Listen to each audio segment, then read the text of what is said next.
Thank you for that kind introduction. I'm sorry about that alphabet soup that you had to go through.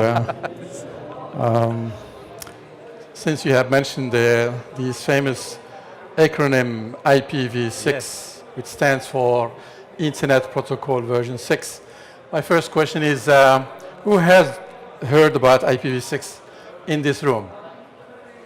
Not bad. Wow. I'm very pleased to see that. So this is going to be rather an exam for me than trying to teach you something new. As a matter of fact, we have two experts from your country, IMWorld and LiveU. They are some of the two top experts on IPv6 in the world. And I'm very pleased that they're with me here. So I'll try to go through some of the generations in the various technologies that have changed and transformed our world. So I'll start with the internet itself. So we had three generations. The first one was designed by the US ARPA, which is the Agency for Research for the internet. And the first protocol used at that time, called NCP, it's Network Control Protocol, which had address space of only 2 to the power 8, which is basically 256 addresses. And they were consumed between 69 and 1972 totally. So at the beginning, people thought, oh, this is enough, because the mainframes at that time, there were only 4.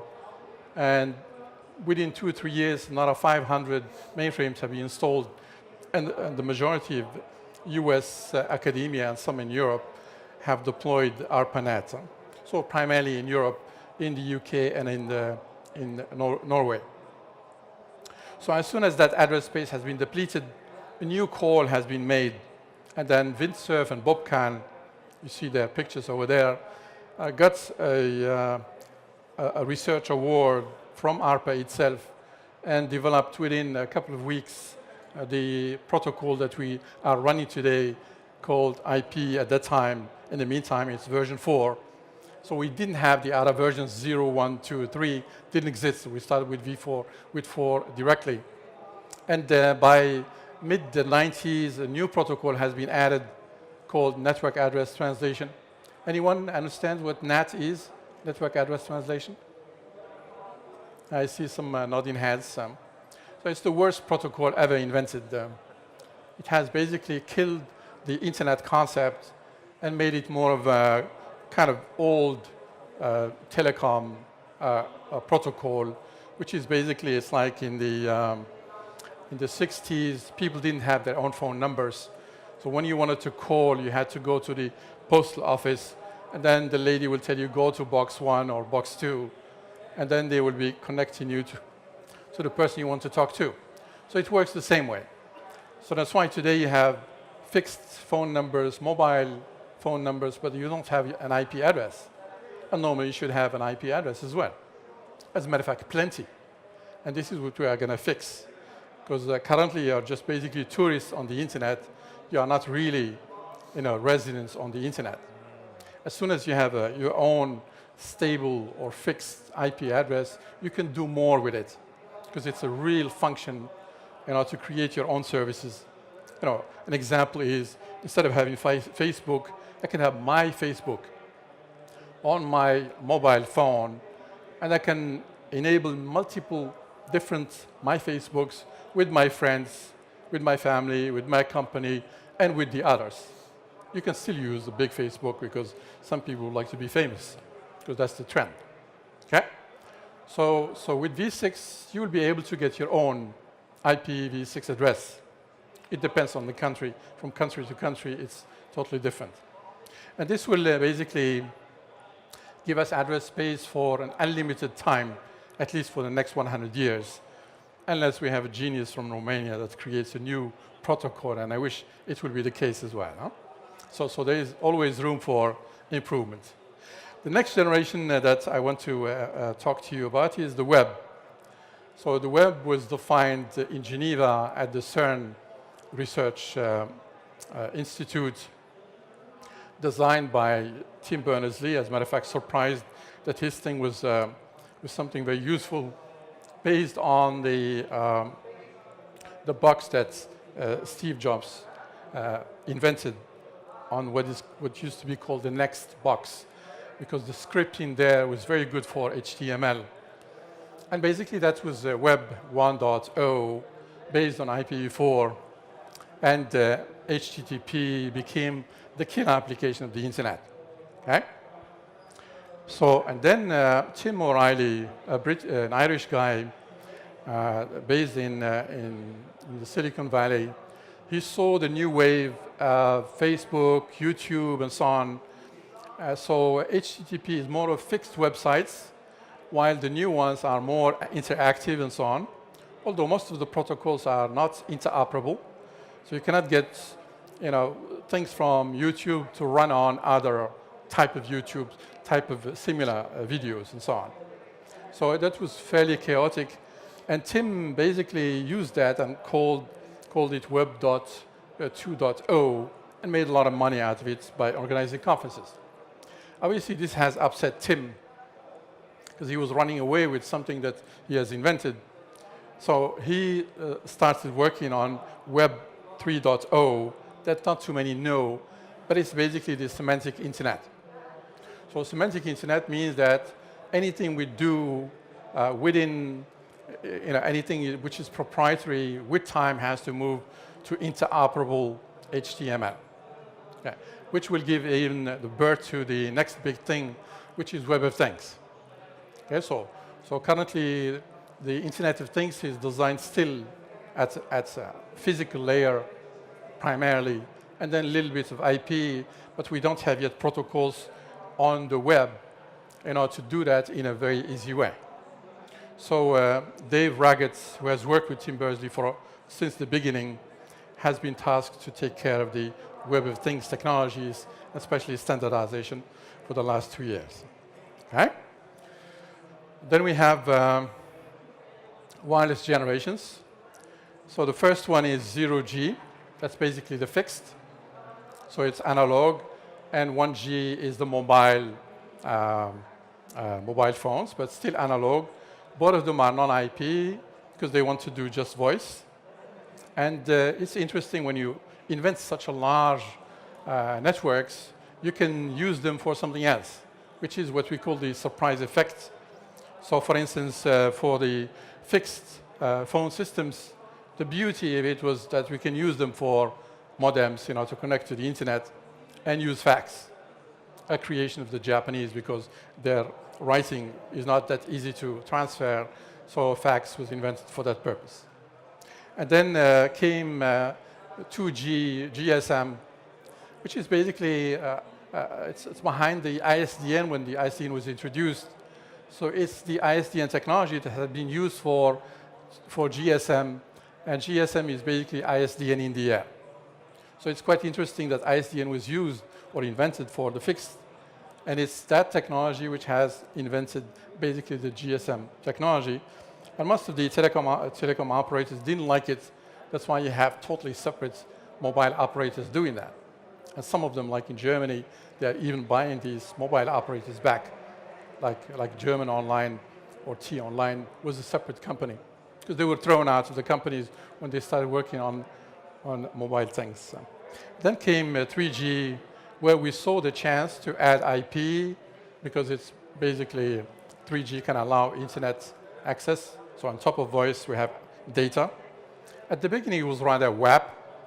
I don't know if most of the ladies are born in this century, but you guys are born in the last one, so I'm sure you heard about WAP and what has been done with it.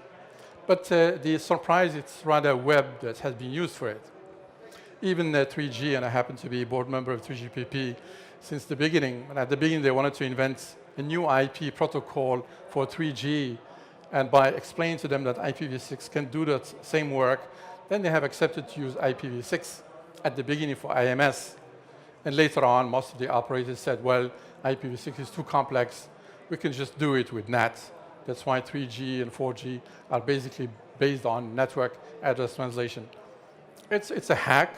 It's working, but it's not optimal.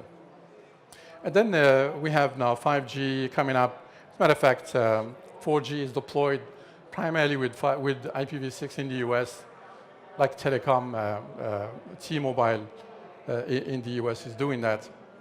And we're making sure that 5G is going to be IPv6-based only.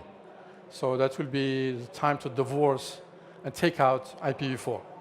Matter of fact, most of the protocols at the IETF are planning to take out IPv4 by 2023. So this is the current plan. No? So in 5G, there will be new technologies like MIMO and mmWave in lower bandwidth frequencies and higher frequencies. And the plan today, everyone is saying that Internet of Things is going to be the killer application for 5G. And then I have a question mark. We'll see what the surprise will be. Okay? Then we have the IoT generations.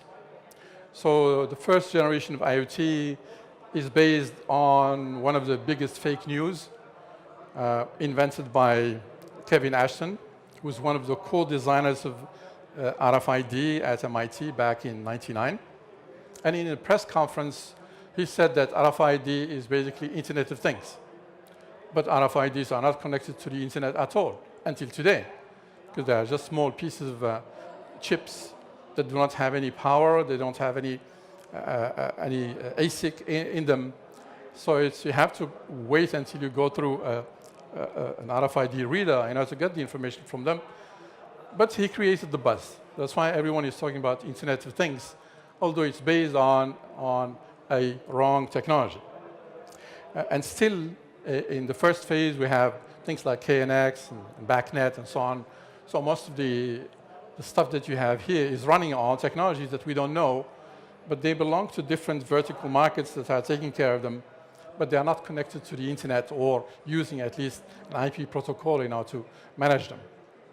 So the second generation is currently now we see Internet of Things using IP, but it's still in a one-way interacting with these devices and primarily using gateways. Gateways is another hack in order to get things done, but normally in the Internet you can do it on a direct end-to-end, if not on a pure peer-to-peer. And this is what we'll be trying to mandate or fix in the future for the smarter IoT, if not the next generation IoT devices.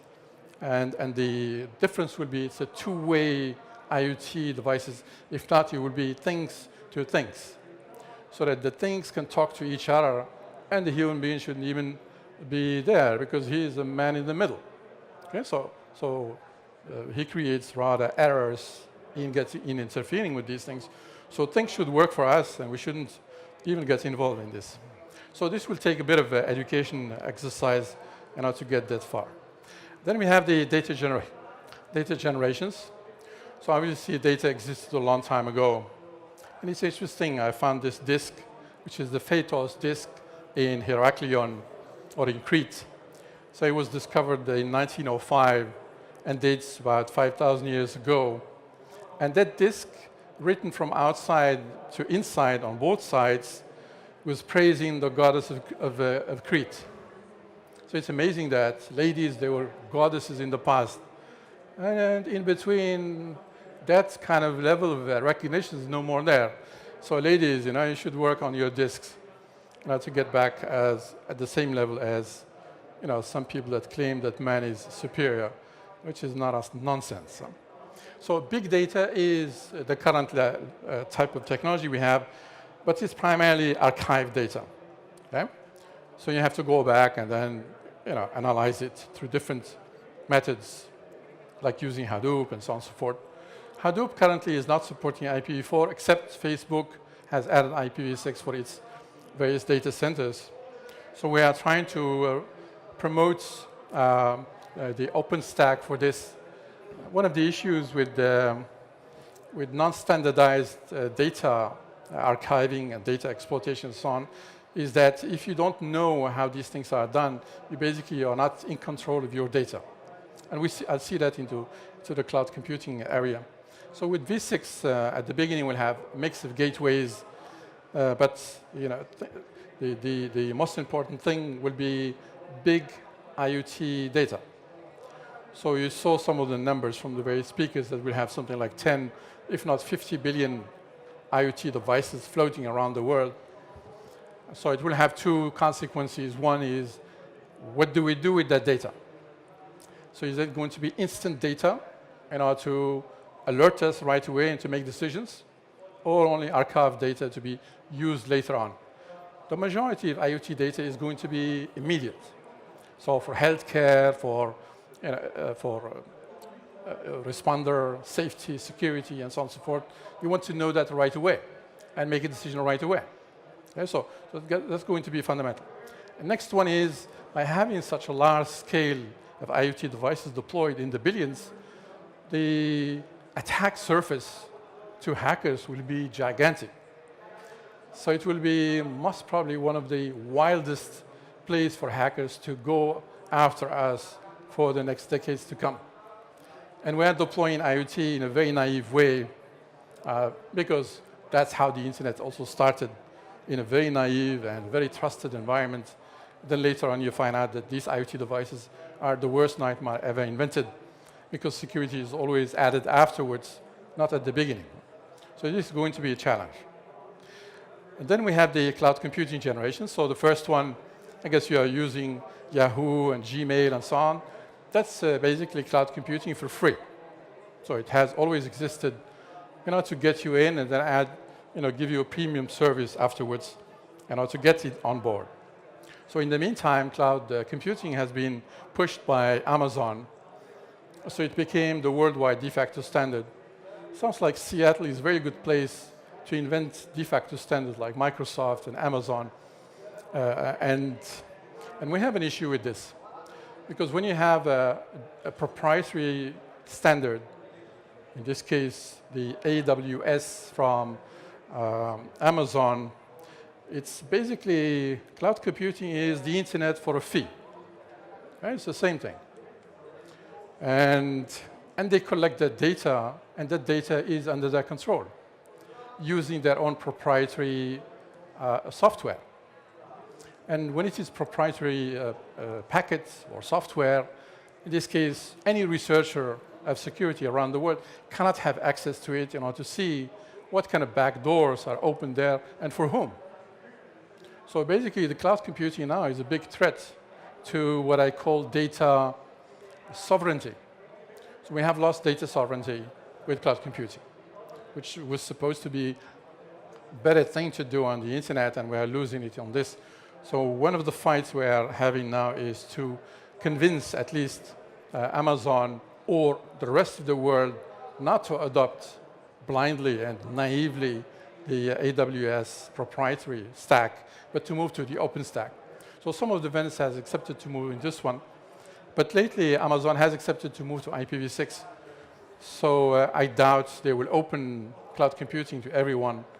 So we need to have competition in this area. So this is really a monopoly that is not sound for us, especially we don't know who is having access to all this data, and especially to government data, which is your data. So fiscal data and so on, they have access to it. Somebody else can have access to it as well.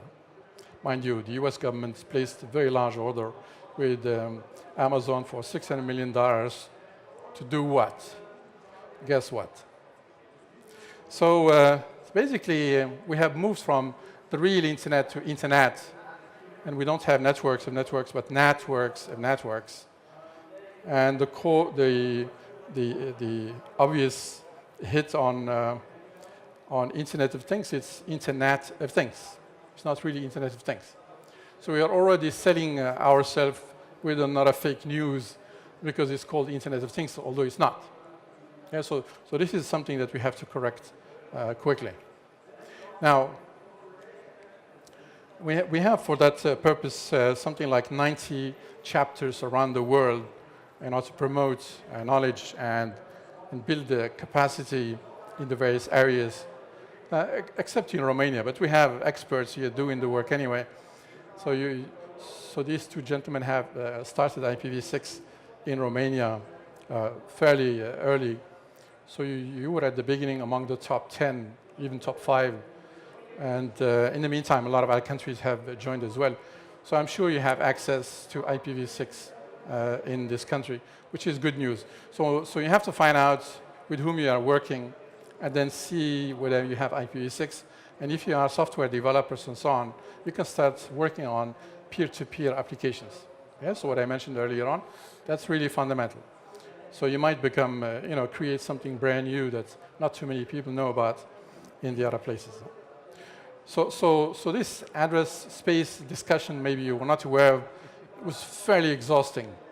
And we were selling IPv6 because of the address space, although IPv6 is more than just addresses. There are many features that were not tightly designed in IPv4 that we have fixed. And in the meantime, a lot of ISPs are moving at the same time. So it's creating a bit of chaos, because normally what you have to do is get the top guys to do it, and then they will release their best practices to the other guys to do it properly. So this is not happening very fast. And as a matter of fact, it's rather used by some of them not to disclose that data to the other people. And we have still some resistance because of famous things like return on investment. In the meantime, the top management of most of the companies are no more the inventors of the company, but more of, as in the previous discussion with the previous speaker, they are more of MBA type of people. They look at the bottom line, and they don't know the difference between Wi-Fi and IPv6. So they will ask you, how much money do I do with IPv6? Is it similar to Wi-Fi or this and that and so on? And if you don't have a proper answer to that one, then basically you are a loser in front of him. So some of the fundamental features, I just list few. So this IPv6 always on your mobile device makes you a server. Okay, so it's no more a client in your hands. You have a client and server at the same time. This will allow you to do these peer-to-peer applications, which are going to blossom as soon as developers understand how to do V6. Next one is the auto configuration. So basically, the current internet, it's very manual. So you have to do that, and it's a nightmare for many. You should know that at the beginning of the internet, the IP address that was used very frequently for testing is 1.1.1.1, which everyone afterwards knew what it was. So it was hackable. So we have the same problem with IPv6. It's hexadecimal. It's similar to the MAC address, but it's tough to read. And DNS was created for a good reason at the beginning, because in the 80s, domain names was among trusted people. But in the meantime, DNS is the weakest point in the internet because it's hackable. So the creation of technology in the past is not very good today, especially its software is very lousy. So it's the main point of hacking. So I would recommend for your companies, for your enterprise and so on, don't use DNS. Just use the IP addresses, IPv4 and IPv6. You're fine, because it will take time for the hackers to find your IP address. Multicast is a fundamental thing that was not embedded into IPv4. Obviously, the address space for IPv4 was very small and was already exhausted back in the beginning of the 90s. That's why we are using rather broadcast on the internet. And broadcasting the internet is very bad use of the bandwidth, especially in the mobile networks where basically the spectrum is very expensive. And today, with video consuming at least 50% of the network, is very bad use of the mobile networks. So multicast will be able to give a highly performing function to the mobile operators. Obviously, mobility is going to be a discussion, and then we'll have a bit of more privacy.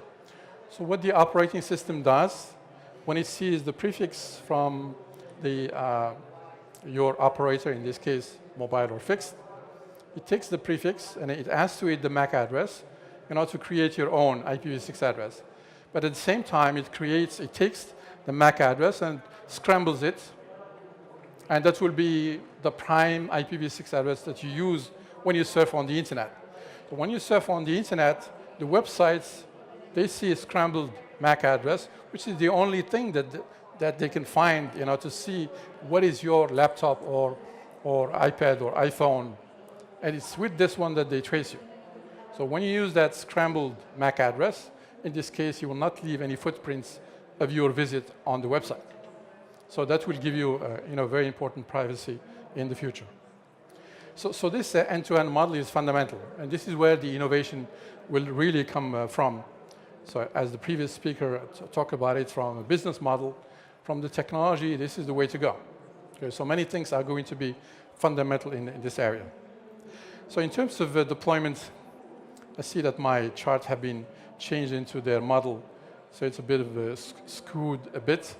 So we are at about 20% worldwide, but in some countries it's up to 50 to 60%. Like in, I will show you some numbers later on. So in terms of backbone, V4 with so many NATs in between is fairly cluttered. So this is not very good for latency and for end-to-end applications. As a matter of fact, it's difficult to do end-to-end across networks. You can do it only with your own network. So you cannot do end-to-end between the various, unless these ISPs, they have,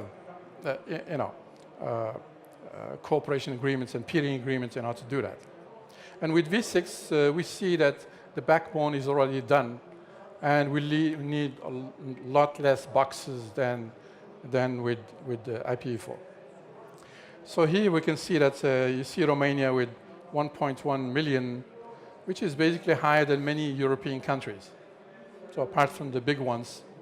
And the beauty of having these chapters around the world promoting IPv6, unlike with IPv4, with IP itself, it took a long time from the US, a bit Europe and so on. It took about 20 years to spread.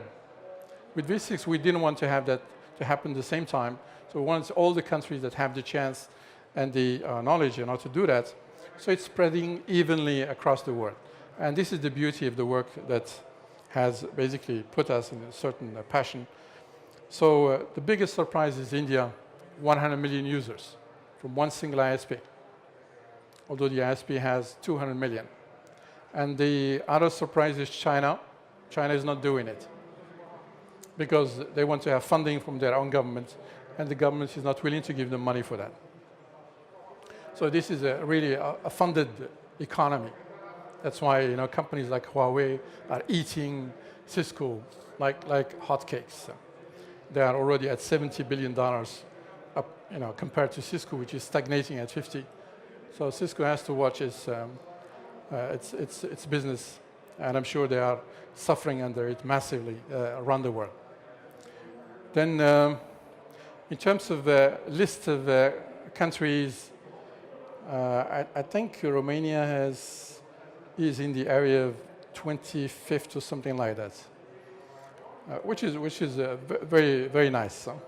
So interesting enough is that normally you always have the US at the top. This is not the case with IPv6, just because of the people that have been chosen in order to take the leadership in their own country, have promoted the new internet protocol massively in their countries. So you can see countries like Belgium, India, Switzerland, Greece, Portugal. I live in Luxembourg. I was basically one of the first ones to promote it to the Luxembourg. So you have to speak to the minister as well as to the ISP, and the ISP became chairman of the Luxembourg IPv6 Council. That's why they have done it. So you have to get these guys to move on this one. So you're okay here. And I think Deutsche Telekom has done a very good job in Germany, in the US, Poland, and I asked them to do the same work here, especially they are funding this conference. So it would be a good thing to take as a good idea from this conference. Then we have seen that in some places, especially for the top Alexa websites, about top 10,000 websites, 40% of them are using IPv6 in a faster way, which is on the left side. And some of them are in the middle. It's as fast as IPv4. And those that do not know how to do it properly, it is even less. So it takes practice, takes experience for the newcomers, to get on board. And we have found out that the real internet companies, like Google, Facebook, and so on and so forth, they do it properly. So it takes skills. So I hope your universities and various strong proponents of new technologies are adopting IPv6 to get the next generation of engineers in your country. And probably you will be exported quite well anywhere in the world. So in terms of deployments for the websites, so if we take the top 500, which make 80% of the internet traffic, so 58% are doing V6. So this is good news. And then it depends from country to country. The numbers are different. Then we have DNS. So as I mentioned to you, DNS is broken. So normally you should implement DNSSEC.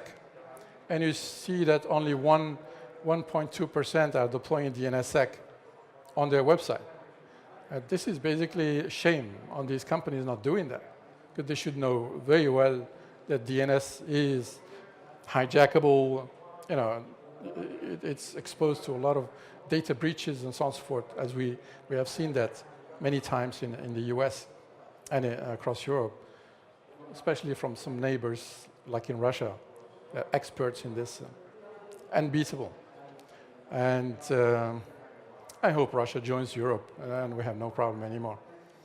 So in your country, your governments and your bank should deploy DNSSEC. An example, a bank, if you have your account, you go to your bank account, and you start, entering your data and so on. And behind you, a robot has seen that. He has already shown you the same page like your bank.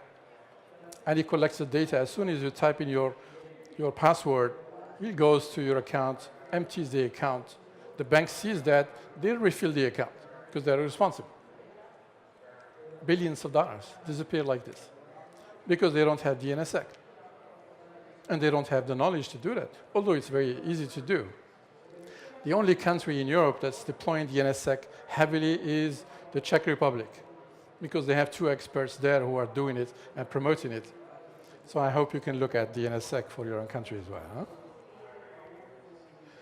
So basically, there are plenty of things that will be enabled through V6. And we'll see these tornadoes coming along. I have to insist with this guy, huh? Doesn't listen quickly. I'll just go quickly into the IoT and 5G, which is the topic of this conference. So basically, we're moving into this IoT thing. So we have found out that NAT really is not very good for all kind of new technologies, especially IoT. First of all, it kills IP security. Because what happens when you have 2 NATs, and they cannot even talk to each other because they don't have routable IPv4 addresses. So when the guys are behind them, they can't even talk to each other. So I'm not going to go into the details of this thing. Then peer-to-peer applications, which are, in this case, will be very important when you have smartphone, which is more powerful than the mainframes of the 60s or 70s. You can do instant messaging, except some famous companies that are doing that, like Apple and so on. So they give you the impression that you are doing instant messaging, but it's a server which is doing for you. But that you can do between you two in the future by having your own IP addresses. Okay? So Kevin Ashton, I mentioned his name earlier on. I invited him to a conference in Luxembourg 4 years ago, and he came and said, these are the major issues. So the bigger the letters, the easier the problem is. So he says addresses, thank you, Latif, you are promoting IPv6. I said, beg your pardon, it's the biggest problem I have, because this is a worldwide effort, to upgrade the entire internet, which has cost about $10 trillion to do. So it's not that simple. Oh, you said, well, then it's a problem. The next one is low power. So you need to have these devices that could last 10 years, maybe 15 years. So we need to have new sources of power, like harvesting power, wireless power. I will tell you that in this room we have enough radiation to recharge all your smartphones. That's why you have to take a bit of pause outside or a coffee break because you can sustain this, this radiation. Wireless power, there are plenty of projects working on now. So for the time being, you do wireless power, but still on the device. So it's only a question how you get away from it. And most where you don't have to be in between. So this is the issue. I saw that in some research labs in the UK and the US. So you cannot go in between the device and so on, because you'll be electrocuted very lightly. But it's enough to, to tickle you. And there are still many other issues that need to be resolved below. So please, if you do IoT, especially if you are doing research, do it with V6, you'll have more fun. Since you have IPv6 access in Romania, so it's not an issue. It's always for me to present this slide in non-IPv6 countries, because they will tell you when I don't have IPv6.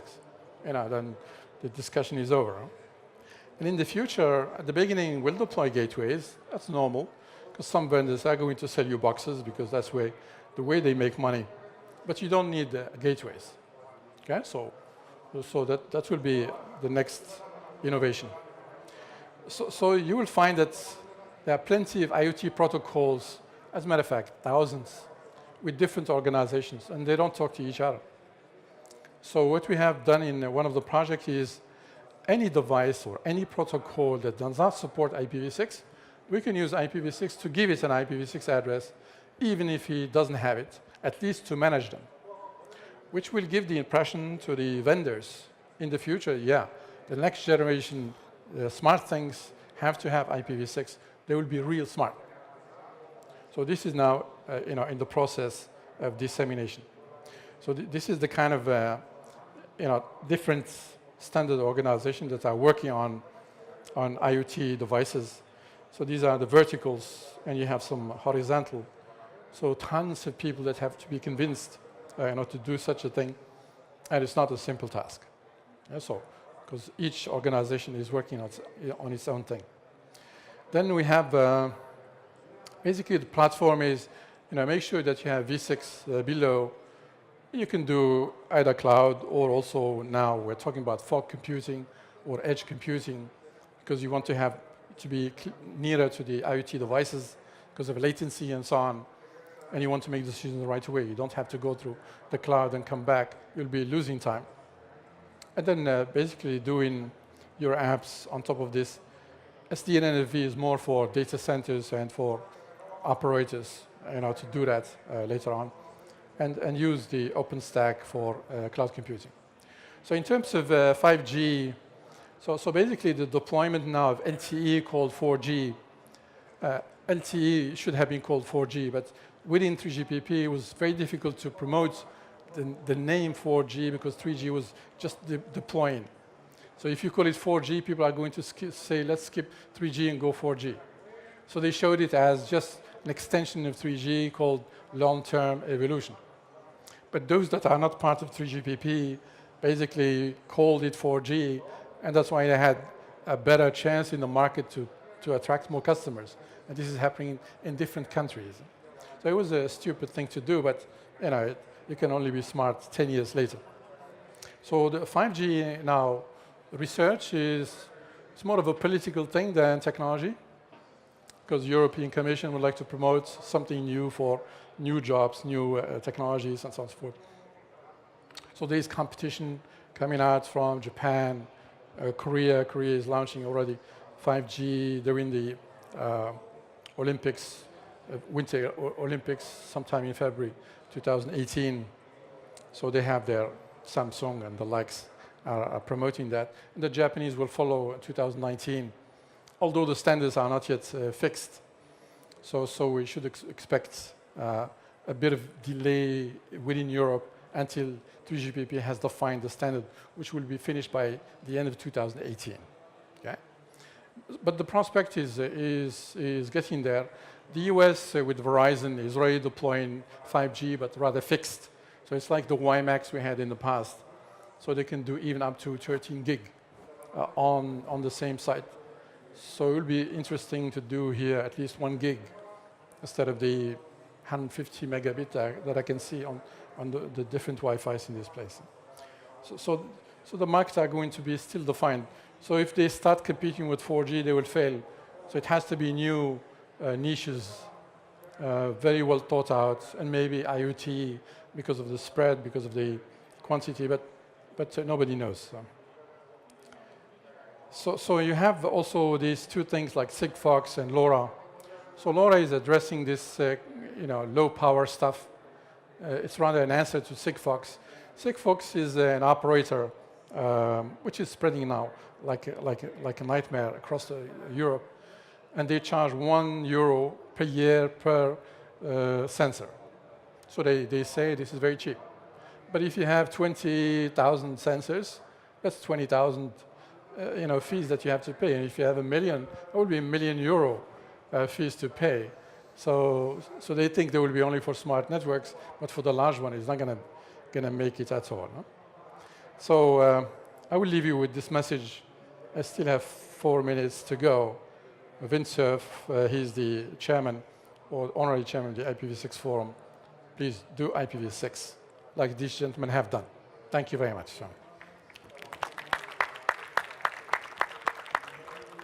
Thank you, Latif.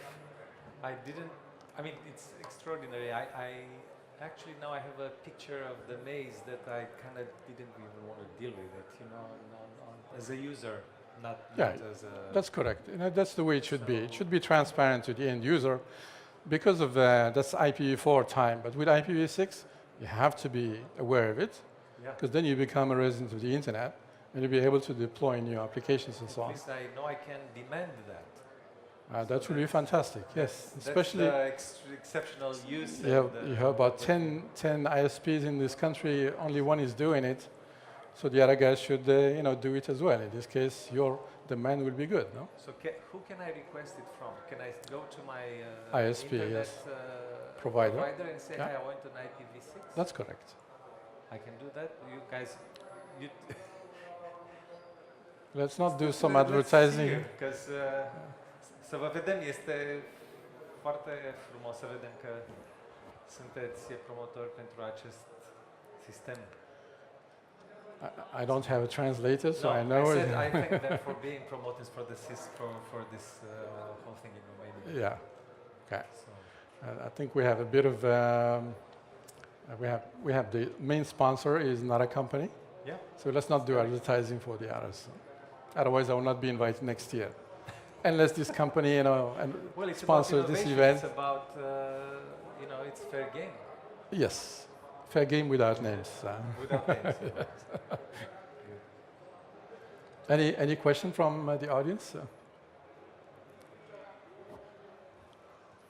I know it's tough to ask questions. You are not allowed to ask any question because I won't be able to answer. Huh? No?